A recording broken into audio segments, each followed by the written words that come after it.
Hello, hello. Good day, everybody. Hope you're all doing beautifully. Welcome back to Portal to Ascension. My name is Neil, founder of Portal to Ascension, and I'm happy to be here with you guys today and excited for today's broadcast.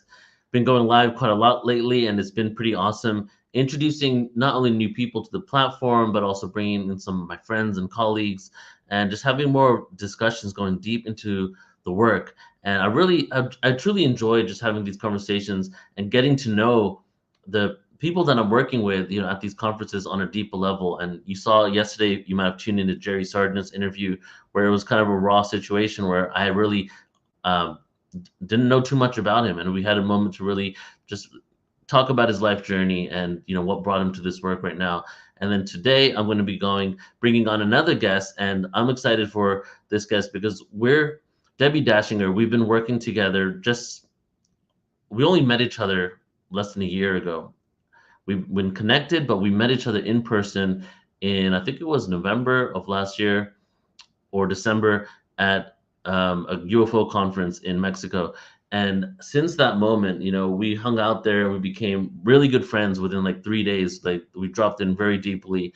And she was just one of those people that you just connect with and you're like, oh my God, we got to talk more. We got to connect even more and stay in each other's circles because not too often do you meet like people that you just feel so comfortable around and that you just feel that you can create a lot together and you would have a good time enjoying it. I work with a lot of people, but when it comes with Debbi, I felt that immediately.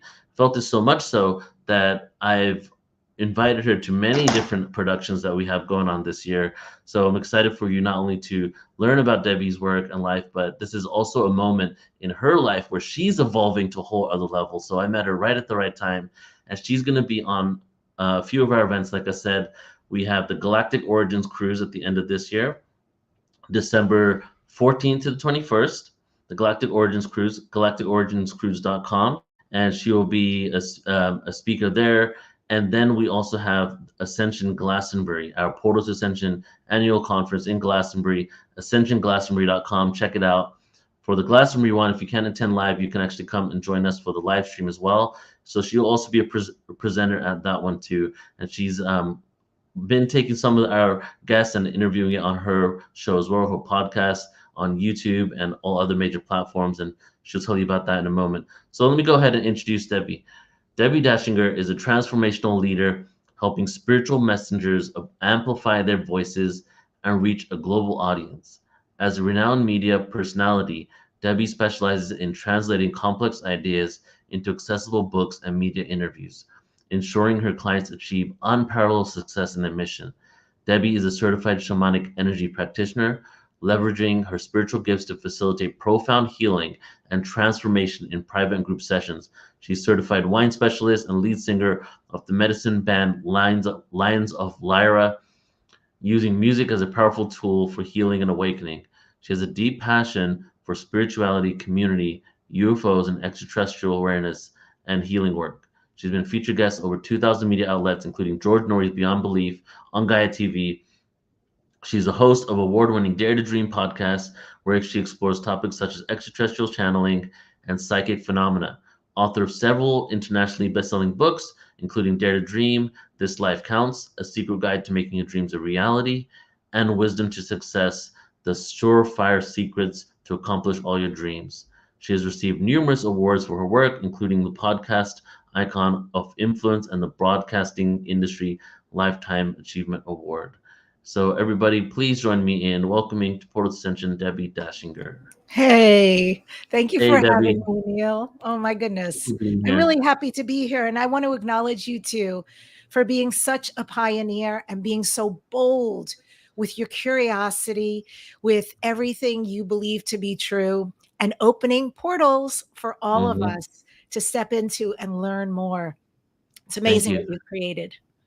Thank you so much. And I feel like on one level, on the ultimate level, we all have this deep calling to do this work.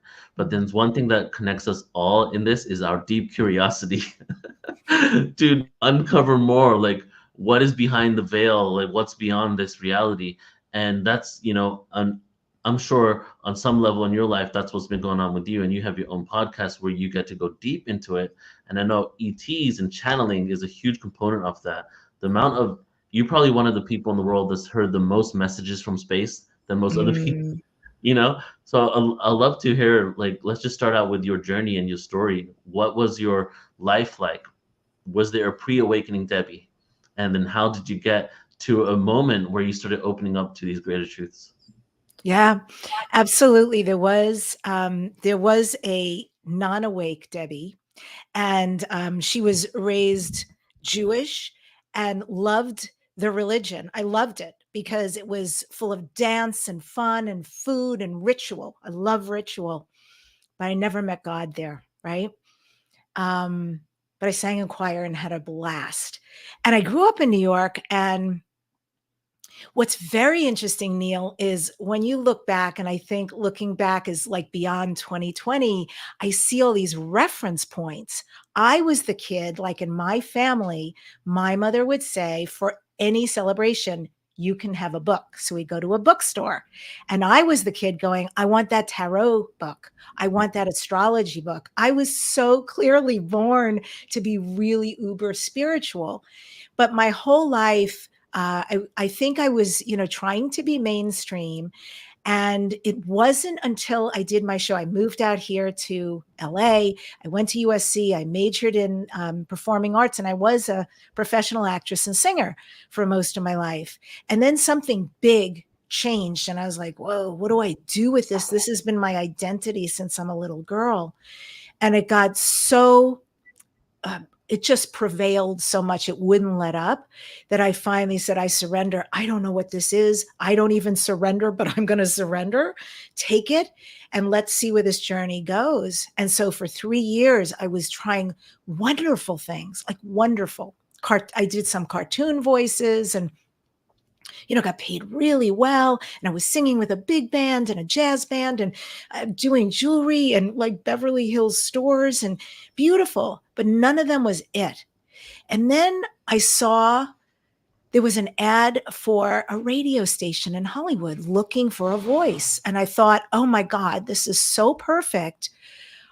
Really, for me, I was translating cartoon voices, getting my voice out there more. Let me do this radio thing. And of course, that's not even why I was meant to do that. I was really meant to do that because the universe, who is so benevolent and so loving and caring, knew why my soul was here, my very sensitive Lyran soul. And it was like, no, she has big things to do and we have to position her. And part of positioning her, get her into a radio station. And that's where Dare to Dream with Debbi Dachinger was born. And somewhere in the first couple of months, I started seeing the people I was interviewing and I realized, oh, there's a pattern here. Like, I am really connecting with these spiritual people, these people who channel these, like, I'm going next level because I'm wanting to learn. And I thought, oh, okay, I've been a closet spiritual person and I didn't even know it. I didn't realize how that was my greatest value. So I changed up my show. I was 100% in with the deep, deep metaphysical stuff. And that's what I did for a long time. So I thought, this is it. I've arrived. I figured it out. La la. Started writing books, being interviewed. And that was a whole life and becoming a coach in those realms. But, and then the universe laughed because, of course, that was not it. There was no way that was the bus stop. And it started for me with ayahuasca, and ayahuasca opened me up deeply to shamanism, which was a huge surprise because it was nowhere on my radar. And that opened me up to extraterrestrials. So they're deeply connected for me. And it started with many years ago when I drank, and I did do for a while a considerable amount of plant medicine. And I did it, I want to be clear, not to party. I did it because I wanted to grow. I was really hungry for that connection. And because the plant literally said to me, I want you to sit with me. And so I understand. And this was ayahuasca specifically, or other plant medicine? I have done many different kinds of plant medicine. I've done Bufo, I've done Yahe, I've done San Pedro, Huachuma, and ayahuasca. But at the time, it was, and mushrooms and so forth. But it was very specifically ayahuasca that asked me to sit with her. And so I did. And it was the second time I went out of country. And for 4 nights in a row, besides healing trauma and seeing sacred geometry and getting some profound information, the divine came and sat with me and said, Debbi, you're a shaman, you're a healer, you're a priestess. I had no context for those words. And so I had a lot of resistance around it. But she was very gracious. And every night when I was on medicine, she came to me with the same mantra, and she would show me another aspect. She used my hands as to heal. She allowed me to see what it is like to see dead people. So it was progressive. And towards the last night, she said, go to the shaman. And there was actually 8 shamans holding that room. And these were like real deal, had spent 30 years and more getting there, and mad respect. And she said, I want you to go to the shaman and say, you need a blessing to be a shaman. And I'm like, for 20 minutes arguing while I'm on medicine. And she would not relent. And so I acquiesced and I went up and I said, please, here's what's going on and is what's possible. And the shaman was so incredible and said, please come back up at this time and we are going to give you a shaman's blessing. So that got me kickstarted. I came out, I came back to the States. I went to a friend and said, oh my goodness, I don't know. I don't know what that was about. I'm really confused. I really have no connection with these things. And my friend said, let me give you some past life regressions. And the first regression, which I also was an eye roller about, by the way, I'm totally the skeptical, open-minded person. I don't jump on any bandwagon quickly, or if at all. And so we did, but he had a different method, thankfully. And so immediately I saw myself dark-skinned, dark-haired, male, very strong but short shaman. I saw where I lived. I saw what my life was like, and it was beautiful. And the next week he did the same.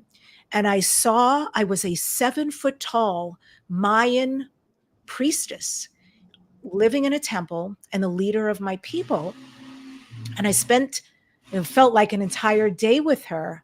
And I couldn't believe how she manifested. And she was like nobody I'd ever been with, incredibly poised, so little effort, but God, she was so powerful. And before I left, I wanted to understand how she manifested the way she did. And I had some suppositions about that. And she shook her head and raised her finger and telepathically said, I am not from this galaxy. I'm not from here, but I'm here right now leading the people. Boom, I come out and I'm like, oh my God, I know about the UFO world. I've been a big eye roller. I don't believe it exists. And there's an aspect of me not from here. So that popped that world open. And once I'm in, I'm in. And I became hungry and just following and asking questions. And my shows started changing. And I was very fortunate to have some really well-known extraterrestrial channelers come on my program that I could sit and just ask all these questions. And funny enough, I've become very good friends with some of these extraterrestrials. Like I have deep love for them and like a real camaraderie. So yes, that's how it happened. And then it just has progressed. Shamanism, I was still confused about. And I finally, something presented, and it was a long program, really long, over 6 months. And it was going to be an extra 30 hours to my already very busy schedule, working with a very famous shaman in a group setting. And I realized, you can't ask, how am I going to do this? You just, you got to feel that energy. And when it's like, there's an excitement, you just say yes, and everything works out. And that's what I did. I got certified. As soon as I was certified, I thought, I need a break. I'm so tired. It was a lot of work and a lot of change, massive change, because you're also trading sessions. I was like, wow, this work is profoundly powerful. So I said, I need a break, and boom, I went right into the next class, of course, which was Moonai Key Rites, very beautiful. And then I did take about a 3-month break. And then I started to work with Puma Freddy Quispe. And I learned for almost a little over 3 months, we worked on animal spirit medicine. And then recently I just came back from Colorado working with Don Oscar Miro Quezada, who I love. And here's the really interesting piece. And thank you for the bio you read for me. Because what folks don't know is, I do publicity work for people. I get some people, I have a contingency of folks, spiritual messengers I work with. I get them booked on podcasts. I have never pitched myself around this. Never. This is my own private journey. And all of a sudden, I have Gaia TV reaching out and right before Mexico and saying, we'd like to interview you. And I swear I thought I was being punked. This is spam. And so I just followed up thinking, yeah, like I'll figure it out. And then they sent me a travel agent, like to book my trip to Boulder. I'm like, this is real. And then I went, George invited me on Coast to Coast AM. And then people have come out of the woodworks to say, can I interview you? It's been my God, amazing. Amazing. Wow, And it's still level, happening. Debbi. Yeah. Yeah, congratulations on that. That's beautiful. And that's what's going on for you right now. That's why, as I shared in the intro, that there's this exponential evolution happening for you right now. And it's beautiful to see because this information needs to get out more. And you have a very unique approach because you're, not only everything that you've been learning and receiving and downloading, but like, for example, your talk at the Galactic Ordnance Cruise is bridging shamanic world with extraterrestrial contact. And I would think a lot of people that are in that world probably understand that there are beings, but that specific presentation, you don't really see people talking about that or presenting on it on that deep level, and when I've gone and done the ceremony, ayahuasca ceremonies, sometimes we've had integration groups afterwards where people talk about the beings they've seen. And there's a lot of similar beings. For example, machine elves, octopus type beings as well, right? So I'd love for you to kind of go into that a little bit more of, I guess I'll give you a general question. What is the connection between the shamanic world and extraterrestrials? Yeah. I mean, the first and most predominant is here we are on all these platforms and we're fascinated by this subject. But what's really fascinating is the fact that the indigenous people since the beginning of time have had relationship with extraterrestrials. They are their friends. They are family. Like they recognize, oh, we've got the same DNA. You are just me in the future. They wouldn't sit around and have indigenous platforms because there's nothing to talk about. It's part of their life. It is part of their culture. Shamans in particular utilize going to other realms because they're constantly in communication with these extraterrestrials who show them and teach them healing methods. And so they've got one foot in this world, one foot in the other world. Yes, to the ayahuasca, it is tremendous what people experience. And although I have had my own extraterrestrial experience and a ton of UFO experiences, alas, on ayahuasca, I have not. But I agree. In integration, I've heard people talk about, I guess that's what you were saying, the machine elves, and sometimes they're insectoid like mantis. Oh, yeah, that was the other one, yeah, mantis. Yeah, and they do all this healing work on people. Mm-hmm. I once saw a gal, maybe she was in her early 30s, but she had arrived at this ceremony on metal crutches.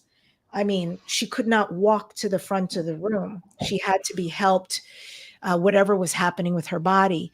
And by night 4, she was not helped. She was not on crutches, and she walked by herself. And it was a bit of a walk to go up to the shaman and get her cup.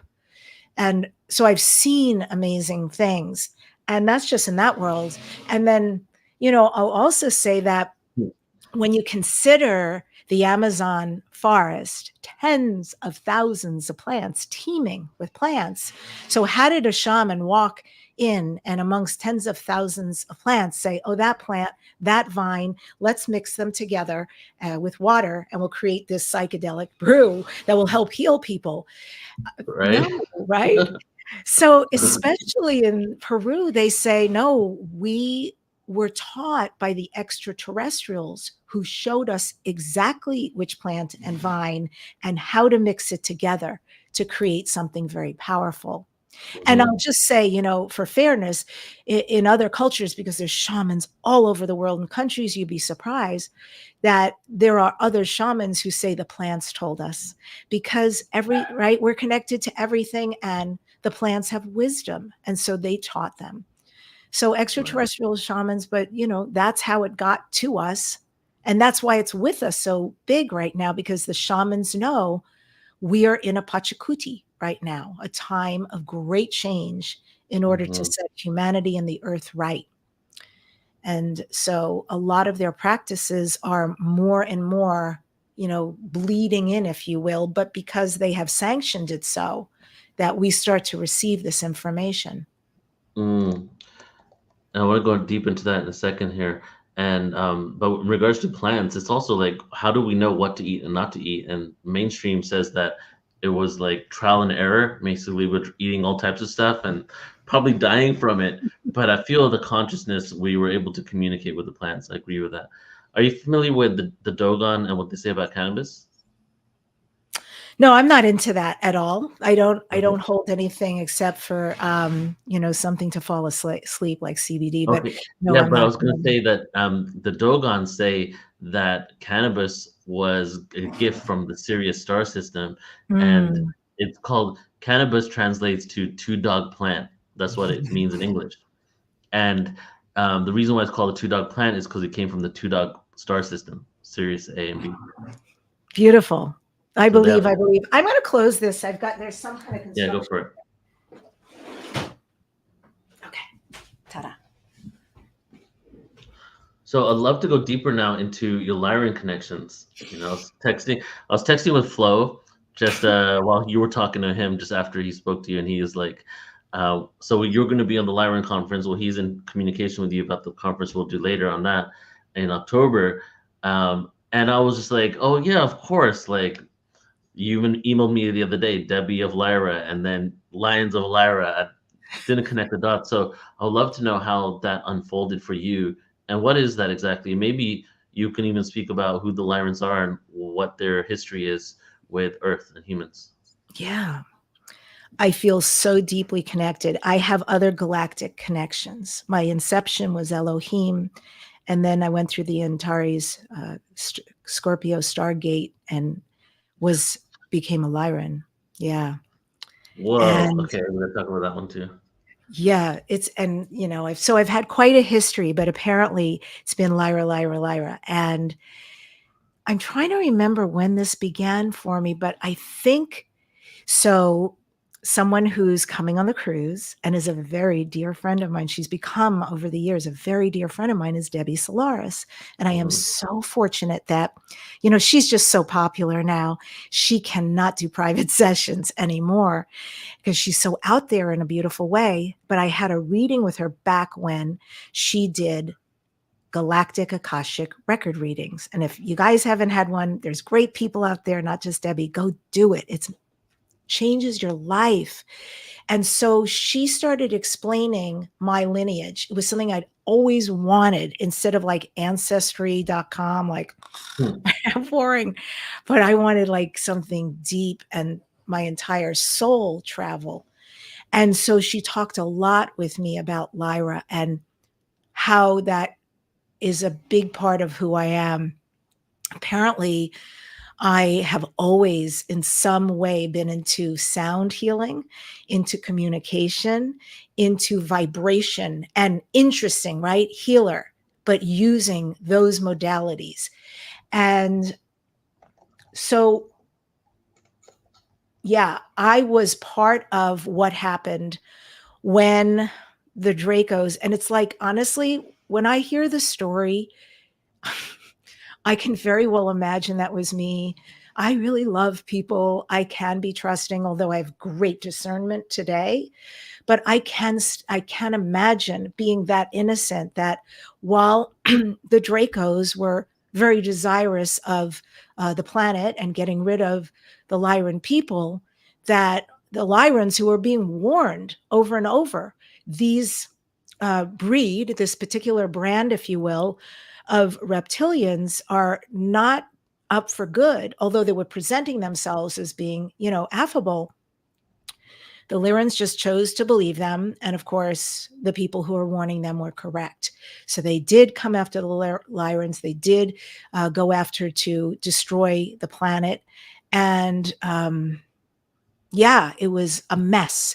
And the ones who survived, including myself, became refugees, were going on spacecraft as fast as they could to go to various other planets, hoping that they would be accepted there and could start a new life. Interesting being Jewish in this life, because that's been a lot of our path over and over and over again, going to a country, settling down, and then being told, no, you can't stay here because you're, something evil. And so, yeah, there's a lot of parallels in my life right now. And so the history and what's very interesting is, they are almost the originals. They are the ones, they are the keepers of the ancient wisdom. They are an original blueprint. And so they are here right now populating this planet, and we're uber creative people.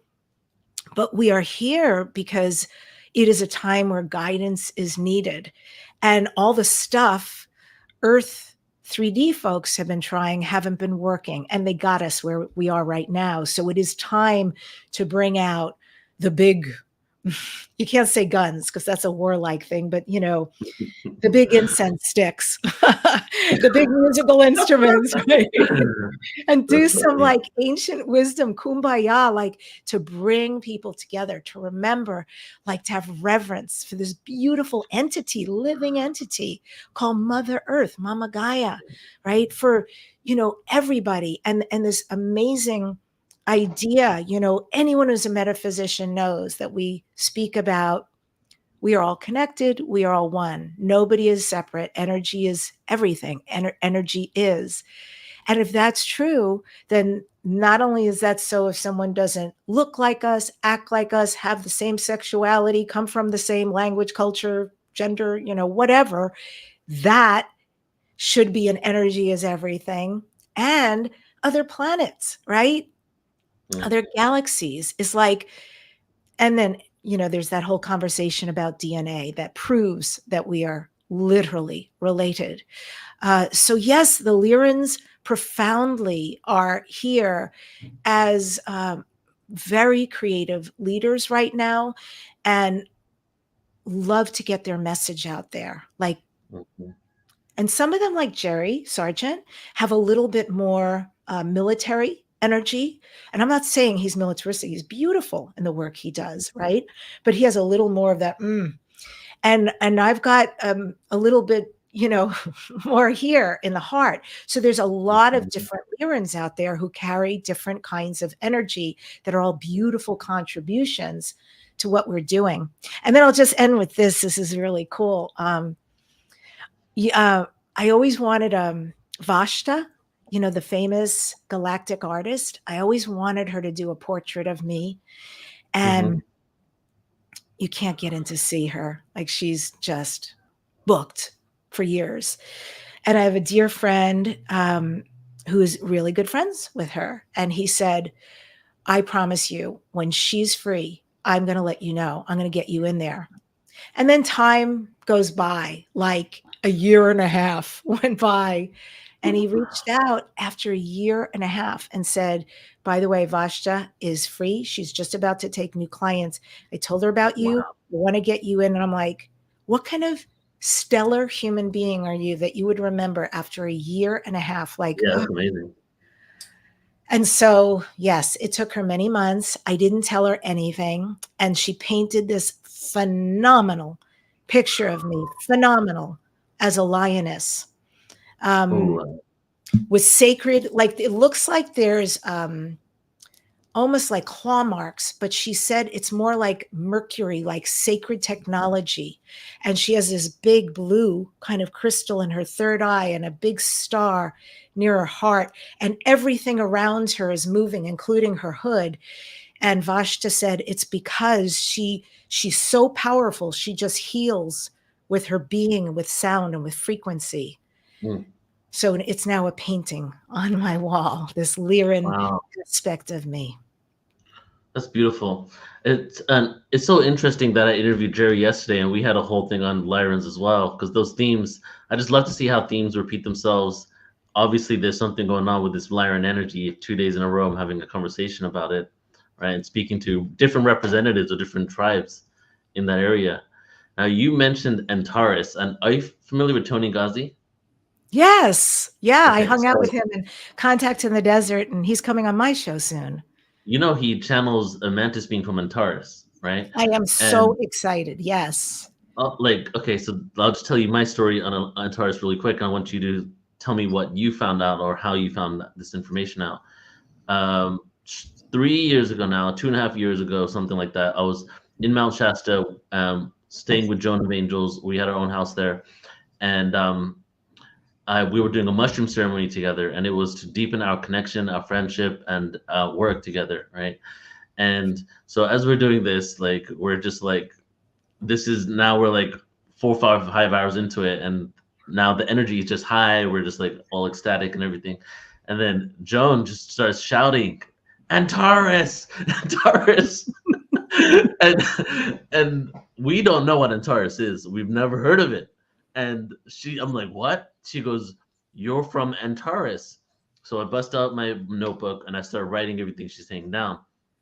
And then Geraldine Orozco comes and visits us 2 days later. Oh, And so whoa. she's hanging out with us, and I'm telling her what just happened. And then she goes, "Oh, yeah, Antares in the Scorpio constellation, the brightest star in the middle of the constellation." I'm like, wait a second, this is an actual documented star? And and both of us had no idea. So it was another one of those confirmation validation things. So I started looking into it. And then I had Antares Sun as my screensaver on my phone for a while. And because I'm also a Scorpio, so I feel there's even more of a connection there with it being there. Started doing research and realized that there's been different suns. The Sirius star, the North Star have been worshipped, but in the Middle East, all the way back to Mesopotamia, Antares was the central sun, known as the central sun. It was like had reverence as being one of the places where the gods came from. And then when Tony emailed me to be on the cruise, before I even knew too much about him, I said yes because he started with brother from Antares. You know what I'm saying? So, and it's interesting that you have this connection too, and it's just something that's come to me recently. So, I'd love for you to maybe tell me some more about it. Well, What's your that's so connection? fascinating, I have to say, because Tony and I have been emailing and texting, and finally, a Contact in the Desert, we got to meet. And I brought him a present because I have these crazy sunglasses that look like butterflies.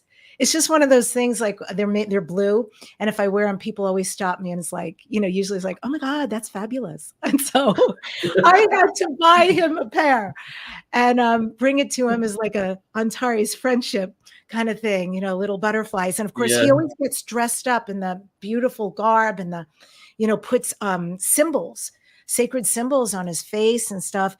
And that cat, I am telling you, we just like, bam, we were like, yeah, we've been together before. There was just, Hmm. like that feeling I had with you, like that immediate great love.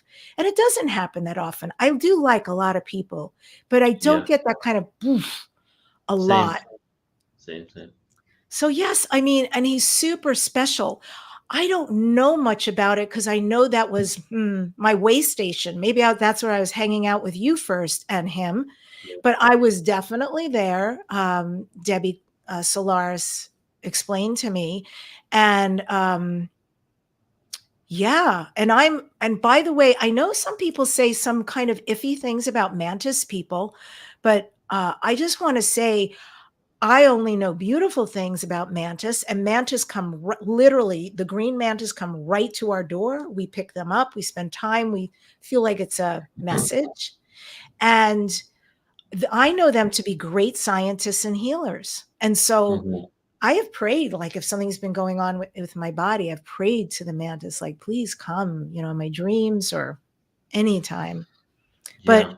I just want to say as an aside, like, I want to come work for your company because what a great thing you did with Joan to say, let's get to know each other better and like deepen our work vibe and all of that. Let's take Yeah. mushrooms.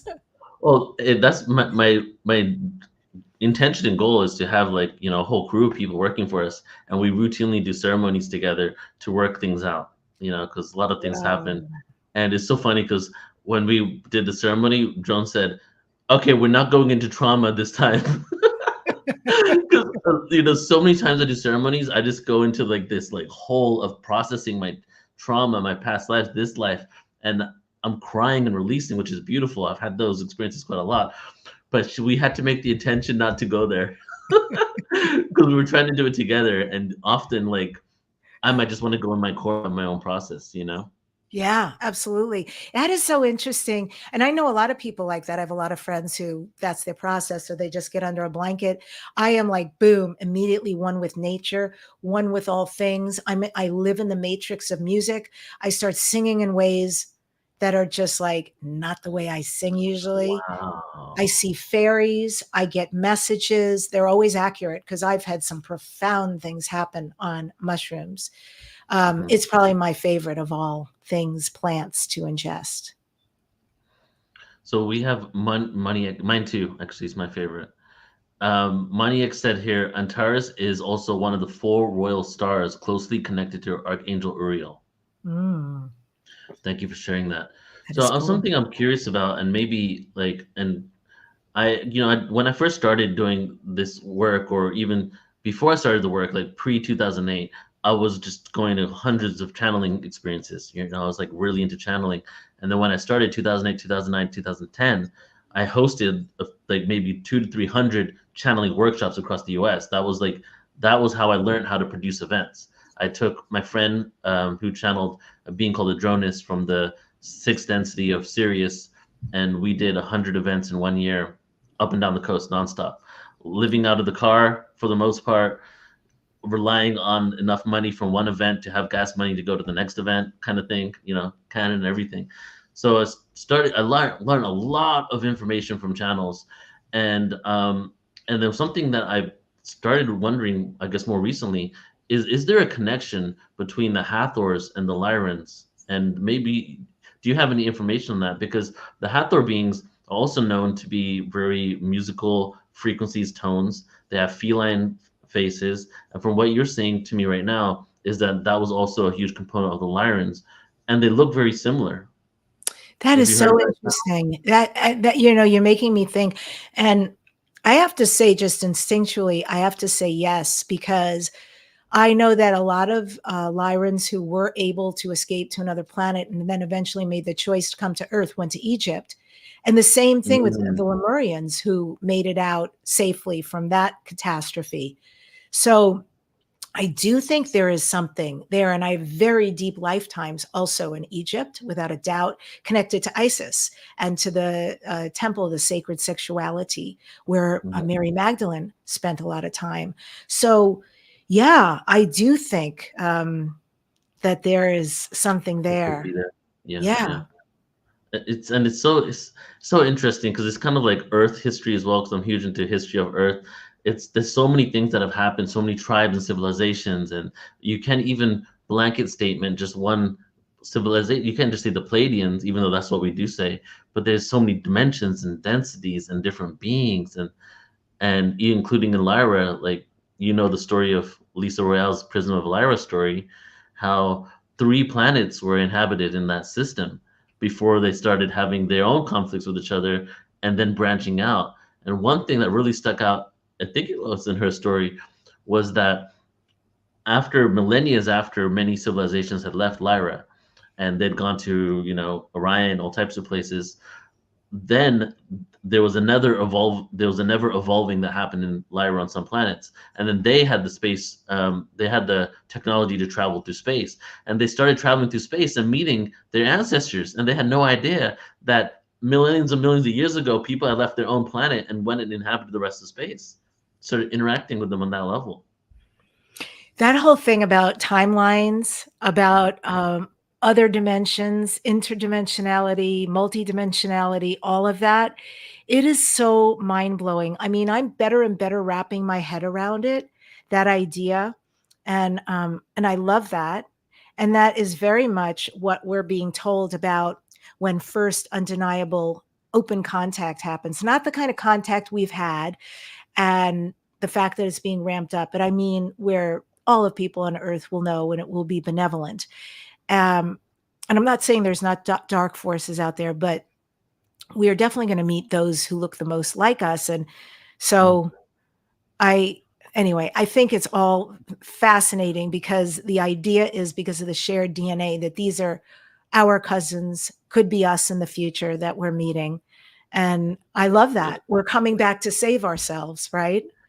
Yeah, yeah. Oh my God, that's the trippiest thing ever. Like, because these ultimately we become these beings in our future, right? We go venture off into space and become them. So it's like they were in higher dimensions where time doesn't exist the way it does now, and then they incarnated into lower and lower dimensions, and then existed in this reality where we eventually became linear, and now in our linear time we end up becoming them. So they're our descendants and our ancestors at the same time. That's right. Exactly. Our cousins, our mothers, our brothers, our great Yeah. great grandchildren, great grandchildren. Yeah, it's fascinating stuff. Um, So who do you think we are going to meet? I know Daryl Bashar says the Yael, right? So what do you feel is like the next step for contact, open contact? Like we have first contact, as Bashar says, is channeling, and the next level of it is interaction with these beings. So what do you envision? What do you see with all the information and people that you're receiving this from is going yeah, to be our next step? that's a great question. So the first step is channeling. The second step is platforms like yours and mine where people come on and channel. They call that first wave contact because it's allowing them to reach beyond their tribe, let's say, who's attracted to them, a multitude of people on a huge platform all at once who are hungry or unaware of this information and get, woke all of a sudden. Then the next level will be the undeniable open contact. And it will be beings who look the most like us. And that there's one reason, really, and that is to not scare the shit out of us. That's the bottom line. Octopus, like Interstellar, that was actually very cool. But, there's probably some insectoids and there's a lot of different beings out there. And so they want us to have a peaceful experience so that when we get to the 20th, 30th wave, we'll be okay and understanding and accepting that, yeah, this exists and this is okay. Just because, once again, like Earth, just because they look different and act different doesn't mean, they're not benevolent. So it will be, and I don't know if it's necessarily this order, but somewhere in the first two will be the Pleiadians and or the Yahyel. And I've got friends on Yahyel, so I'm very excited to meet them. Around the third wave will be the Sasanis. And after that, it will be successively less and less like us.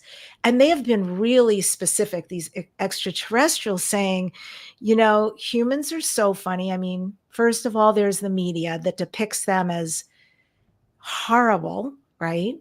And then, second of all, Earth people mostly are very afraid because, talk about shadow work and projection.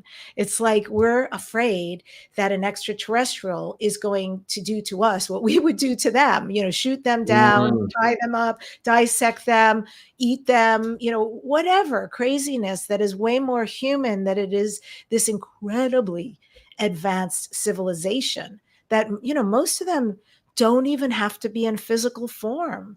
They're so risen in dimensions that they're just energy a lot of the time. So yeah, that's what's going to happen. And oh my God, those Yahyel, they're so cute. I mean, they're so beautiful and joyful and they love us so much. They have such affection for us and they do beautiful things like, they'll go to another planet. They love trees and things.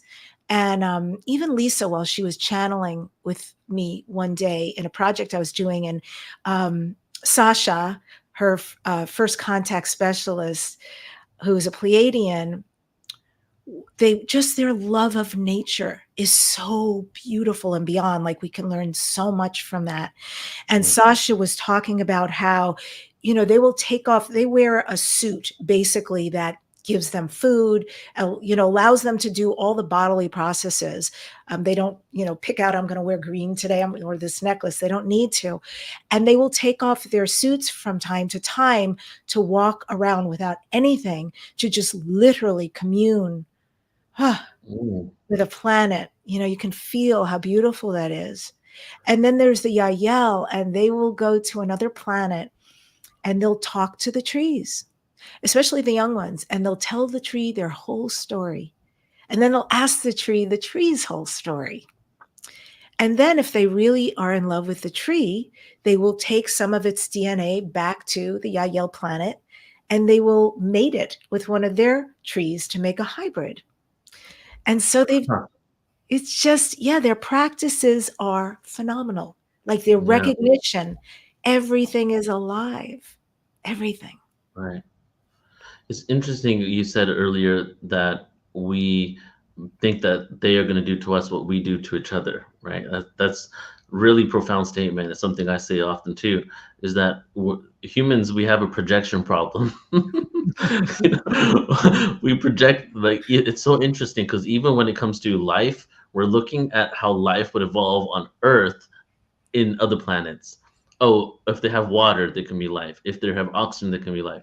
If they're in the Goldilocks zone, there can be life. If nitrogen levels at this amount, you know, and it really limits our perspective of the range of what's out there. And I think it was Solomon that said everything under the sun exists. And it is pretty much the case that in this quantum reality, if Source wanted to experience itself infinitely, all types of experiences exist, and there's life in places that we could probably never even imagine, right? And we're going to be, and it is just going to probably be a slow process for us to get to the ultimate diversity of life, right?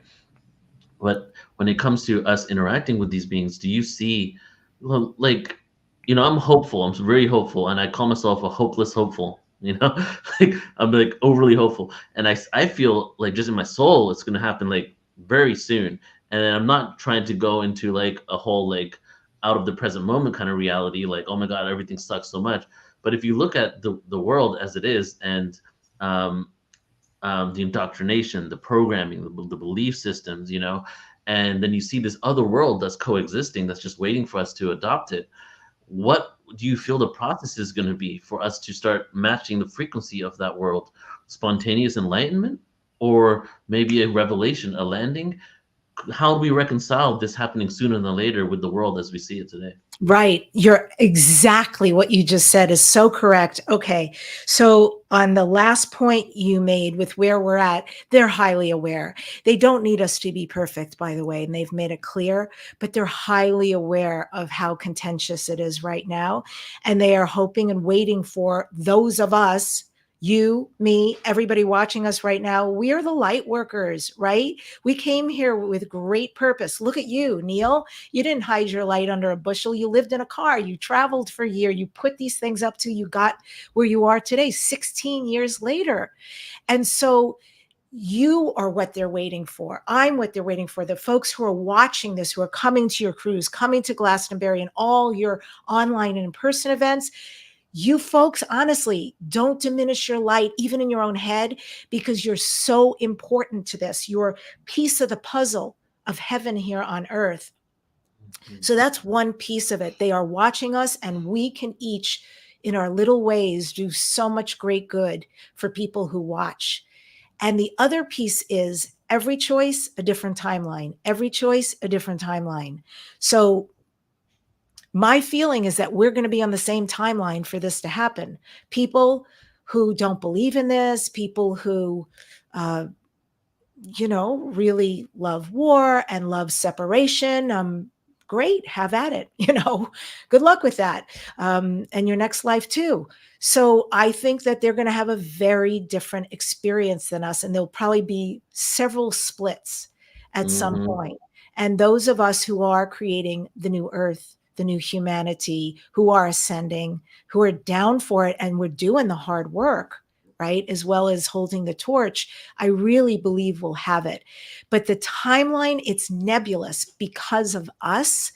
I mean, I know you've heard Bashar say there will be something unprecedented end of 2026, beginning of 2027. So the predictability is now in the 90 percentile range. And then after that, it's around the 2030 mark. That, because I get it, I talk to so many different people, so I'm trying to measure from each of the extraterrestrials and their planets and their people, what are they saying with how it is right now. So it's a little later than I would like. I would like it to be way sooner, but I think we still have some work to do. And most important for us, we have to just keep doing what we're doing, right? Holding the light. Right. I mean, there's so many changes happening right now on the planet that I think that timeline is good for us to really start adopting some of these changes, new systems, and for everybody to just know we're not alone in the universe because it's happening, right? And that's, I think Bashar said years ago that by this time there's going to be a year where everybody on Earth just knows we're not alone. Whether they're interacting with or communicating with them, it's just common knowledge, right? And we're getting to that point. So it's going to be a lot of change. It's going to be very interesting, and we're just going to keep creating consciousness events and gatherings in order for us to prepare for it. Because ultimately, we can't adopt this external world without doing the inner work and working through it. We need to be the caretakers of this new planet and reality. And many of these beings wouldn't want to communicate with us if we're still at that projected trauma reactory state, right? If we project that on interaction with the ETs, it's not going to be a harmonious one, right? So that's the work we got to do. So Debbie, okay, go ahead, and then I'll love for you just to close it out. Yeah, because it's such good conversation. I just want to cap this with the shaman aspect that, this is something shamans talk about, because I ask them, how are we going to get ushered into the new world? And they're very, very forthright by saying the biggest work anybody's going to do is their shadow work. It is going to be the ability to respond to what you are creating, who you are being, end of story. It's going to be the biggest walk from your head, where most people exist, your heart, to go out of this very busy, very active, very masculine world that we've created and start to bring in the divine feminine and live more in the heart and the reception and the love and the, really the sensitivity for each other. So shamans speak deeply about all of this, recognizing the troubles, but also the possibilities and what it's going to take. Yes, yes, yes. It is a reflection. Like, it's quite literally quantum physics. The external world is a reflection of the subatomic particles. The subatomic particles are literally look like universes and solar systems. And if you believe anything in regards to holographic universal simulation theory, right, that this is all just frequency and energy, the only way the external reality will reflect the peace is when we create that peace within. Otherwise, there's always going to be chaos, right? Yes. As within, so without. So Debbie, as we close, I would love for you to share whatever you want to share. Let people know about your podcast, what's coming up for you, what you're excited about, and just anything that you feel that we could take away from today's conversation. Thank you. Well, I mean, wonderful to hang out with you always. Thank you for this platform to have this kind of conversation. It excites me. The more I know and learn, the more I want to know and learn, and the more I research and the more I deep dive that's what I love about shamanism. That is what I love about this galactic information, everything from history to star seeds to etc. There is no end to my diving right now. And it's really satisfying. I would love people to join me on my podcast. It is Dare to Dream with Debbi Dachinger. And that's on YouTube, also on every major platform.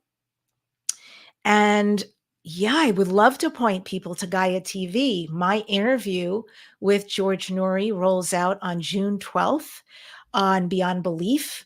So I would love you to go there and check it out. And the conversation I have with him about shamanism and galactic, we go deep into galactic history, and it was very cool. So that was good. And then, yeah, I have some beautiful things coming up, but I think the most important is everything I'm doing with Neil that on every level, I get to hang out with amazing people.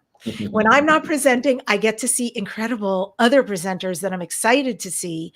I get to go to sacred places that I am over the moon because I love traveling. So Glastonbury, it is so sacred. I mean, Mary Magdalene, there's a lot going on there. We're going to go on tours and I am down for it. And then this cruise in December to the Yucatan. I mean, I have Mayan roots, right, as part of my galactic history. And so the fact that we're going to be going to some Mayan temples, the Hertax are there. I've done the Hertax in Mexico to temples, and they're, just beyond fabulous how much they know and they contribute. So, I don't think I could even say enough, but I hope people can feel my excitement about these things. It is real, people. And this is the time, spend 7 days at sea, like with folks, you really want to chat with, have dinner with. Like Susan Shumsky said, go in the hot tub with. I was like, I don't know about that. I might want to be chilling with a glass of wine, but okay. That it's going to be wonderful. Like Neil's providing these amazing opportunities. So I know I have people writing to me because it's in all my newsletters, it's on all my podcasts, and there are people out there excited for this stuff. So join us before it sells out. Couldn't have said it better myself, Debbi. It's going to be good. And I'm just excited for all the next level productions we're doing this year. I'm really excited to know you and just to be friends with you and how close we became in such a short period of time. It just goes to show that I'm on the right path and I'm attracting the right people in my life. Like I feel so comfortable around you. I just love interacting with you and appreciate everything you're doing, Debbi. So thank you so much for being here on today's show, and I love you. I love you so much. All right, everybody. Thank you for tuning in. And again, if you want to check out the cruise, I just put it in the chat again, galacticorigins.cruise.com, galacticorigins.cruise.com. You can check it out there. And if you tuned into this show and you love what Debbi is sharing, use Debbi's name on checkout so we can give her credit for the referral. When you're going to the checkout page, it will ask you a list of people there that you heard this from, and let us know that you heard it from Debbi's show, okay? And also AscensionGlastonbury.com. That's coming up in 3 months. So we're fully underway for our second live conference in the UK. And you can tune into AscensionGlastonbury.com to attend live, or you can go to the website and you can attend via live stream. Thank you all for tuning in. Love you all very much. And this is Portal to Ascension, over and out. Take care. Have a beautiful rest of your day.